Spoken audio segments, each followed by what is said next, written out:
Վարչապետ Կարեն Կարապետյանը նախօրեին կառավարության նիստում հայտարարել է, որ ավիատոմսերի ձեռքբերման առումով կառավարությունում կատարվում է պրիմիտիվ գողություն։ Եվ սա այն բանից հետո, երբ մի քանի ամիս առաջ Հովիկ Աբրահամյանը հայտարարեց, որ կատարում են ավիատոմսերի ձեռքբերման հարցում այնպիսի փոփոխություններ, որոնք թույլ կտան խնայողություն անել բյուջեի գումարների ծախսման հարցում։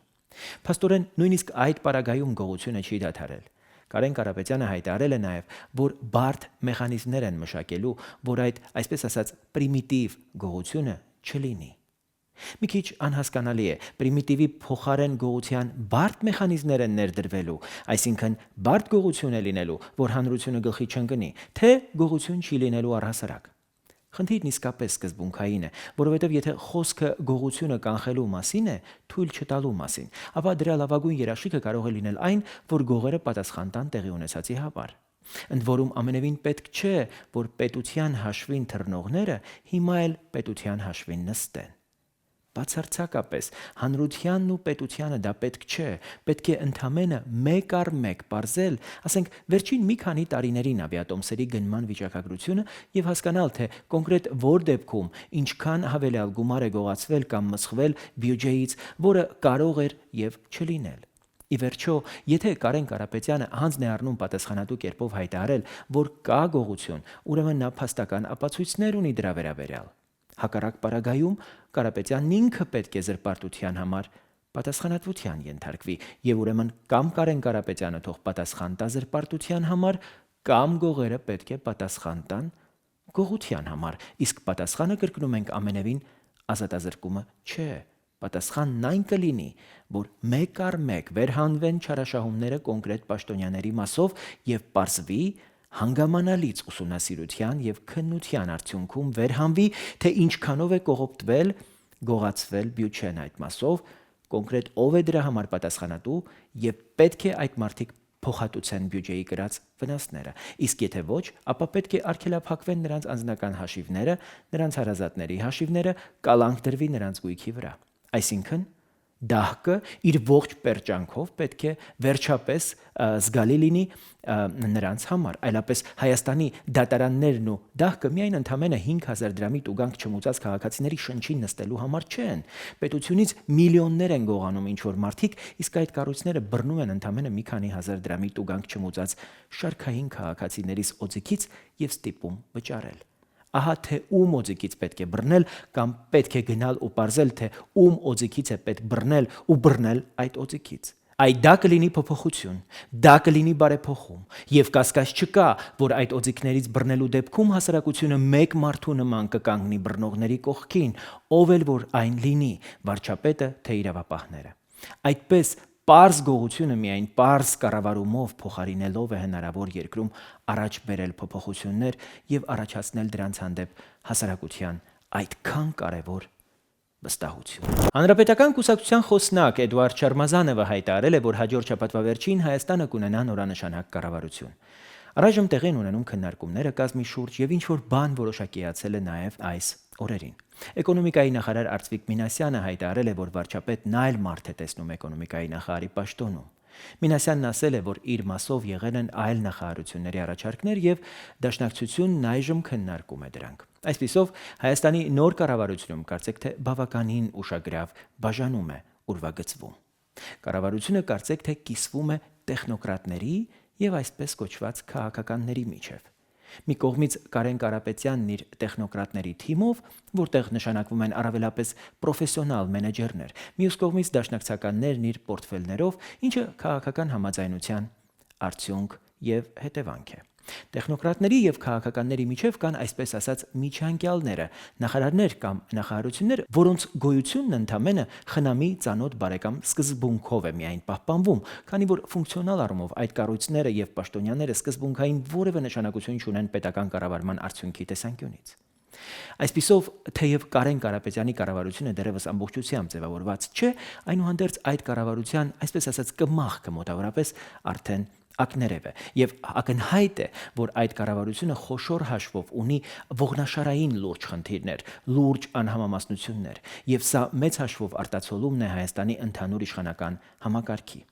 Ստացվում է բավականին հատկանշական մի պատկեր։ Ձևավորվում է կառավարություն, որի խնդիրը համակարգային փոփոխություններն են, սակայն այդ կառավարությունն ինքը ձևավորվում է համակարգի ըստ էության պատկերով ու նմանությամբ։ Հակառակ պարագայում կառավարության, այսպես ասած, կմախքը պետք է ունենար բոլորովին այլ տեսք։ Մյուս կողմից դրա ներկայիս տեսքը հուշում է, որ այնուհանդերձ գործ ունենք միջանկյալ կառավարության հետ, որն անկասկած էական փոփոխությունների է ենթարկվելու արդեն խորհրդարանական ընտրություններից հետո։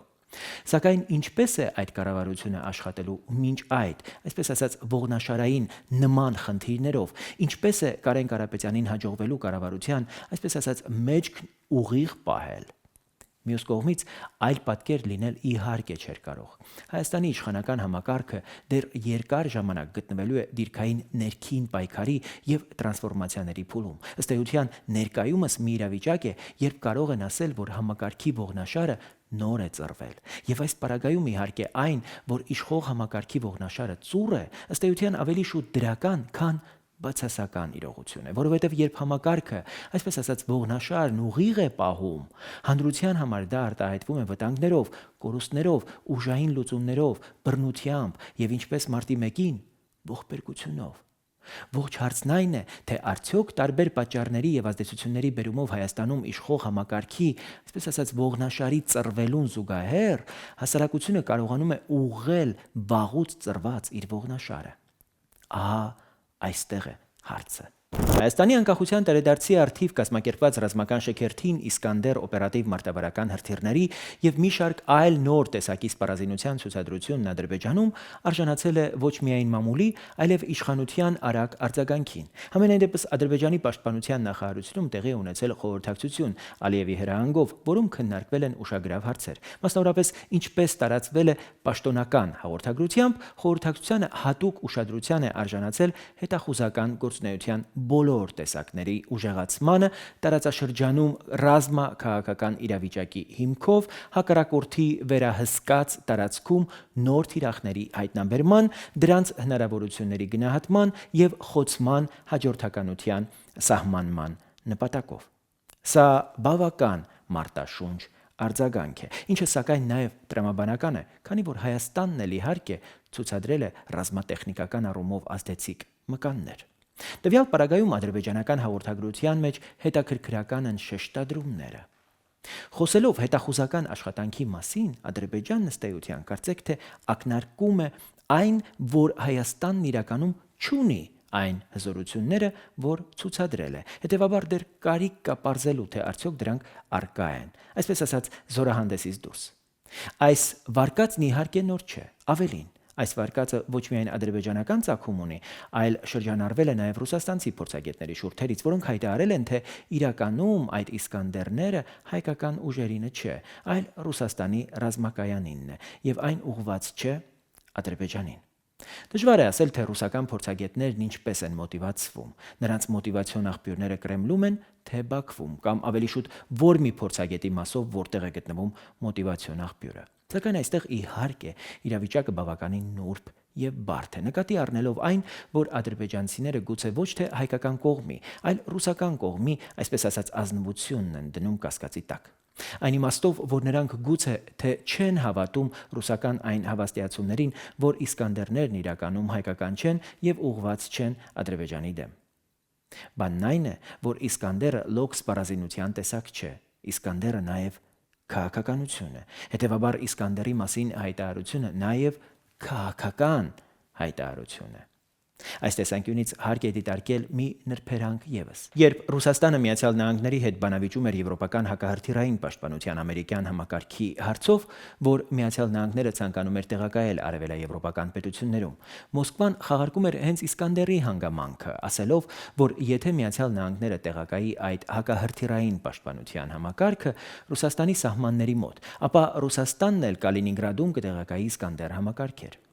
Կալինինգրադը, ինչպես հայտնի է, Ռուսաստանի Դաշնության տարածք է։ Տրամաբանությունը հուշում է, որ Ռուսաստանն իրավասու է իր սպառազինությունը տեղակայել իր տարածքում, բայց կան նաև սպառազինության տեսակներ, որ նույնիսկ միջուկային տերությունները փաստորեն չեն կարող կամայականորեն տեղակայել եւ դրանք գործածում են որպես քաղաքական խաղաքարտեր։ Այդպիսով դժվար չէ պատկերացնել, թե ինչ է նշանակում Իսկանդերի տեղակայումը Կովկասում, առավել եւս երբ հայտարարվում է ոչ թե ռուսական ռազմակայանում դրանց տեղակայման մասին, այլ այն մասին, որ դրանք պատկանում են Հայաստանին, եւ հատկանշական է, որ այդ հայտարարությունը խոշոր հաշվով չի առաջացնում քաղաքական միջազգային որևէ աժիոտաժ, չի առաջացնում անհանգստության ազդակներ Արևմուտքում, նաեւ Իրանում։ Եվ սա վկայում է թերևս այն մասին, որ Հայաստանում Իսկանդերի տեղակայման մասին հայտարարությունը խոշոր հաշվով հանդիսանում է յուրօրինակ աշխարհաքաղաքական համաձայնություն, աշխարհաքաղաքական կոնսենսուս մեր տարածաշրջանի անվտանգության հարցում։ Սա իրապես կարող է անհանգստացնել Բաքվին, առավել եւս, որ այստեղ արդեն Իսկանդերի լինել-չլինելը կամ պատկանելությունը չէ խնդիրը, այլ հենց դրա մասին հայտարարության հարցում համաձայնության, կոնսենսուսի արկայությունը։ Եվ այստեղ Բաքուն իսկապես ունի իրավիճակը հասկանալու անհրաժեշտություն, այլապես չէր լինի արագ արձագանքը պաշտպանության նախարարության խորհրդակցության տեսքով։ Բաքվում անկասկած հասկացել են, որ այստեղ գործ չունեն միայն Հայաստանի սպառազինության մասշտաբի կամ հայ-ռուսական գործակցության մասշտաբի հետ։ Այստեղ ձևավորված է ավելի լայն մասշտաբ, եւ ըստ էության բոլորովին պատահական չէ նաեւ, որ Իսկանդերից բացի Հայաստանի ռազմական շքերթում արկա են եղել նաեւ ՆԱՏՕ-ի անդամ առաջատար պետությունների դրոշներ։ ԵԱՀԿ Մինսկի խմբի համանախագահները հայտարարություն են տարածել Ղարաբաղյան կարգավորման վերաբերյալ Նյու Յորքում ՄԱԿ-ի գլխավոր ասամբլեայի շրջանակում Հայաստանի եւ Ադրբեջանի արտգործնախարարների հետ առանձին հանդիպումներից հետո։ Համանախագահները հույս են հայտնում, որ կողմերի միջև բանակցությունը շարունակելու առաջընթաց կլինի եւ խոսում են կամ արտգործնախարարների կամ նախագահների հանդիպում կազմակերպելու, իսկ առաջիկայում էլ տարածաշրջան այցելելու պատրաստակամության եւ ծրագրերի մասին։ Համանախագահների այս հայտարարությունը կարծես թե վկայում է, որ Նյու Յորքում սպասվող Սարգսյան-Ալիև հնարավոր հանդիպումը չի լինի։ Այդ հանդիպումը սպասվում էր ՄԱԿ-ի գլխավոր ասամբլեայի շրջանակում, սակայն համանախագահների հայտարարությունից այնպիսի տպավորություն է ստեղծվում, որ առաջիկայում հանդիպման համաձայնություն չկա, այլապես հազիվ թե նրանք խոսեին տարածաշրջան այցելելու ծրագրերի մասին։ Թեև իհարկե չեն բացառվում անակնկալ զարգացումները, սակայն ամենայն հավանականությամբ առայժմ երրորդ հանդիպումը ապրիլյան պատերազմից հետո կարծես թե չի ստացվում։ Խնդիրը իհարկե այն է, թե ինչու չի ստացվում։ Եվ դա այն դեպքում, երբ հունիսի 20-ին Ռուսաստանի Սանկտ Պետերբուրգ քաղաքում կայացած հանդիպումից հետո Ֆրանսիան հայտարարեց, որ ձեռնամուխ է լինելու Փարիզում երրորդ հանդիպման կազմակերպմանը։ Սակայն ժամանակի ընթացքում երրորդ հանդիպումը ոչ թե ավելի որոշակիացավ, այլ հեռանկարներն ավելի փոշիացան։ Կարճաժամկետ տեսանկյունից իհարկե այս հանգամանքի առաջ բերած առանցքային հարցն այն է, թե դրա ձգձգումը ինչ ազդեցություն է թողնելու ապրիլյան պատերազմից հետո կամ ավելի շուտ մայիսին Վիեննայի հանդիպումից հաստատված հրադադարի պահպանման վրա։ Եթե երրորդ հանդիպման ձգձգումը մեծացնում է հրադադարի խախտման ռիսկը, ապա ինչ խոսք, իրավիճակը մտահոգիչ է։ Սակայն եթե հրադադարի խախտման ռիսկ չկա եւ այն պահպանվում է բոլորովին այլ գործոնների հաշվին, եւ այդ հարցում Սարգսյան-Ալիև հանդիպումը վճռորոշ նշանակություն չունի, ապա հանդիպման հանգամանքն արդեն էական է դառնում երկարաժամկետ զարգացումների կտրվածքով եւ իմաստով։ Եվ այստեղ էլ ակնհայտ է, որ հանդիպումը ոչ թե լինելու է այդ զարգացումների, այսպես ասած, պատճառը, այսինքն հիմքը, այլ երևի թե ավելի շուտ արդյունքը կամ արտացոլումը, կամ որոշակի արդյունքն արձանագրելու հանգրվանը։ Այս տեսանկյունից էլ հանդիպման բացակայությունը կամ ձգձգումը վկայում է այն մասին, որ Ղարաբաղյան խնդրում նոր զարգացումներ ըստ էության չկան, կամ չկան այնպիսիք, որոնք կպահանջեն կամ կակնկալեն երկու նախագահների առերեսում եւ ամբողջական կամ մասնակի համաձայնության կամ հավանության փորձ։ Իսկ այս մասով էլ իհարկե առաջանում է մյուս հարցը. նման զարգացումների տևական բացակայությունն արդյոք միջնաժամկետ հեռանկարում չի մեծացնի հրադադարի խախտման վտանգը կամ ռիսկը։ Մյուս կողմից իհարկե պետք է նկատի առնել այն, որ Ղարաբաղյան հրադադարը պայմանավորված չէ լոկ Ղարաբաղյան խնդրի շուրջ զարգացումներով, եւ այստեղ իհարկե ազդեցություն ունի տարածաշրջանային լայն կոնտեքստը։ Իսկ այդ կոնտեքստում առայժմ ակնհայտ է ապակայունացման վտանգի գեներացիոն ռեսուրսների զսպվածությունը մի շարք պատճառներով, իսկ դրա էության կնիքը հանդիսացավ Հայաստանի անկախության տոնի առիթով զորահանդեսն ու ցուցադրված ռազմավարական սպառազինությունը, մասնավորապես Իսկանդերի մասին հայտարարությունը։